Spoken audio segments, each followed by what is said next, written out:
Hello everyone, I hope you all are fine. So today we will start our chapter number 3 of geography, the changing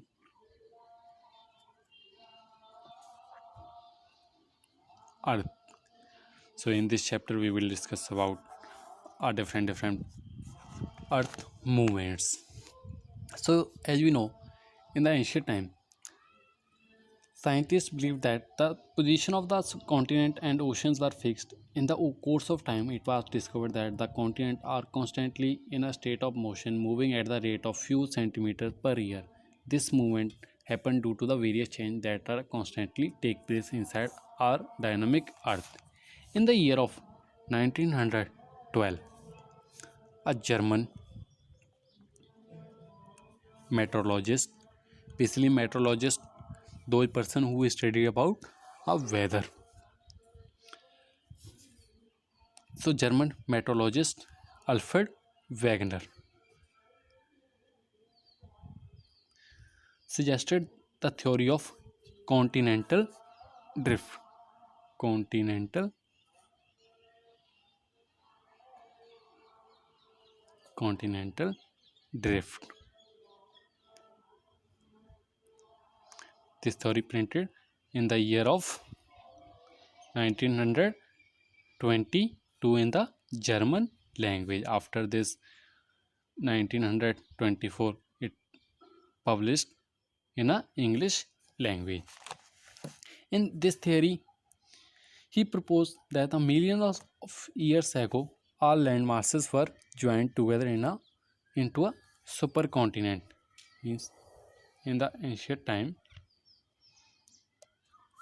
all continents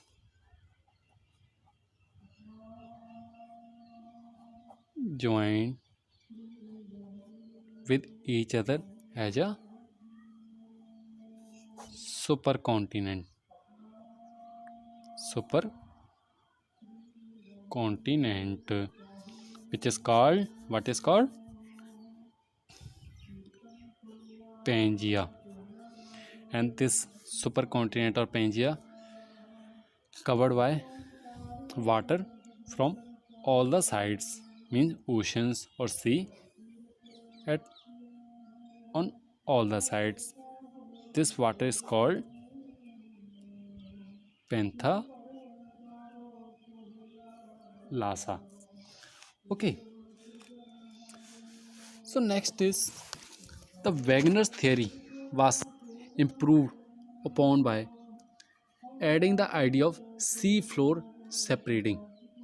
That today the scientific theory that describes the large scale motion of the lithosphere is called the theory of plate tectonic. So in the plate tectonic theory,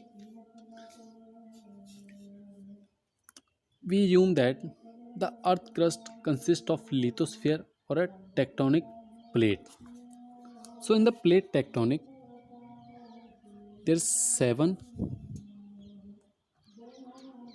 major and several minor plates, all of which float independently.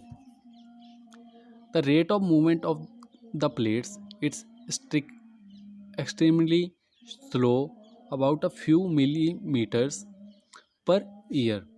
The energy required to move these plates is generated by the internal heat of the earth. The surface area of the plate is very large in the comparison to their thickness. Tectonic activities such as earthquake and volcanic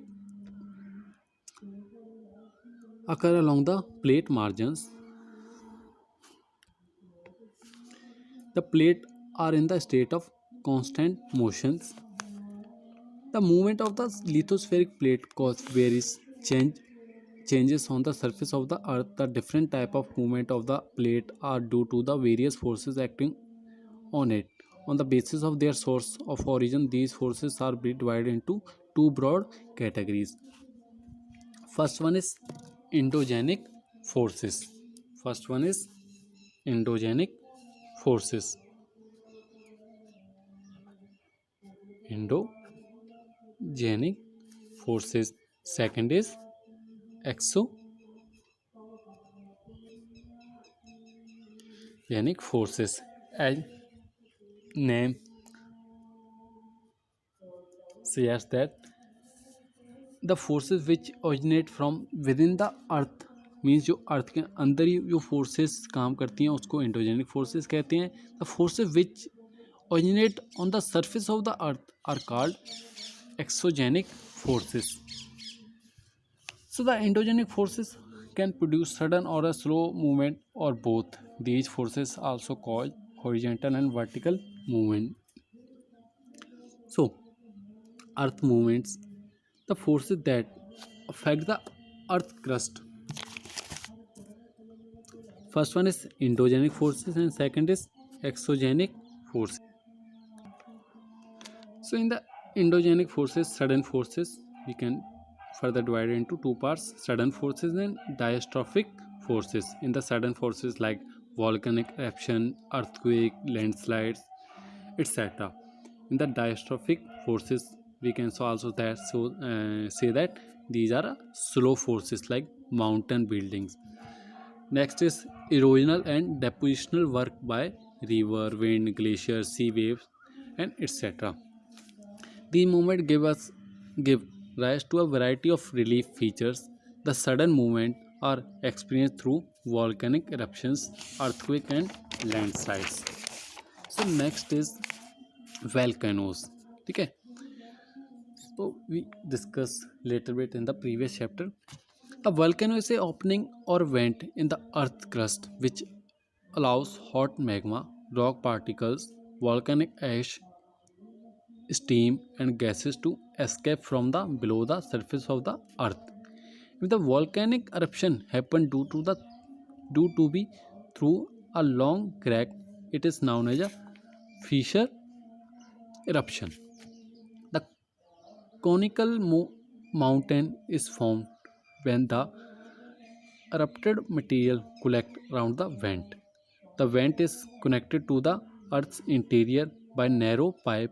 A funnel-shaped halo at the top of the cone is called crater. So basically, up we already discussed in the previous chapter vent or pipe joint with magma chamber. When the volcanic eruptions are slow, lava separates over large areas forming plateaus and plains of lava sheet. Example Deccan Plateau in India. Such lava plateaus are rich in minerals and make the soil fertile.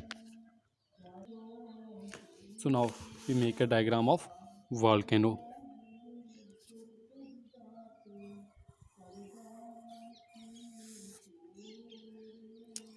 This is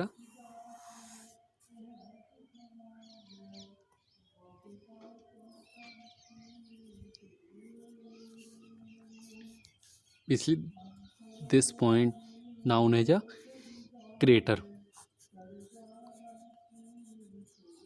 or we can say the mouth. When it is large in size, that time it's called caldera.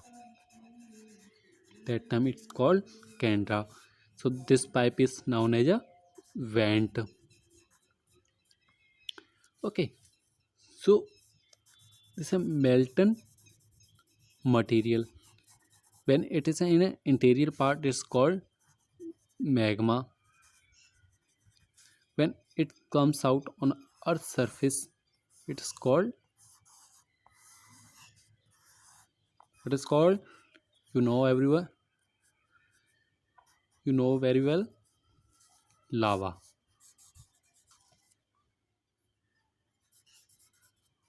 It's known as a lava. And here is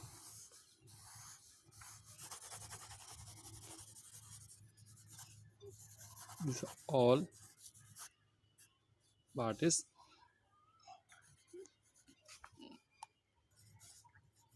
magma chamber. So the type of volcanoes, there is three type of volcanoes: active volcanoes, dormant volcano, extinct volcanoes. In the active volcanoes, Active volcanoes erupt frequently. They throw out lava, gases, ash, and rocks. These volcanoes are also called the live, live volcanoes. Stromboli and Etna in Italy, Barren Island in India, and Cotopaxi in Ecuador are active volcanoes. Second is dormant volcanoes means ये active volcanoes क्या होते हैं जो continuously थोड़ी थोड़ी देर रुक के या कंटिन्यूसली जो लावा है उसको बाहर निकालते रहते हैं. Second is dormant volcano. Dormant volcanoes are the volcanoes that have become quiet after erupting and have not erupted for a long time. These volcanoes are also called sleeping volcanoes. Sleeping volcanoes why? Because ये कभी भी फट सकते हैं. Mount Vesuvius in Italy and Mount Kia in Hawaii are dormant volcanoes. Extinct volcanoes have not erupted for 100 of years. There is no possibility of any eruption in future. These volcanoes are also called dead volcanoes. Kilimanjaro in Tanzania and Mount Aconcagua in the South America are extinct volcanoes. So in next class we will discuss about uh, earthquakes.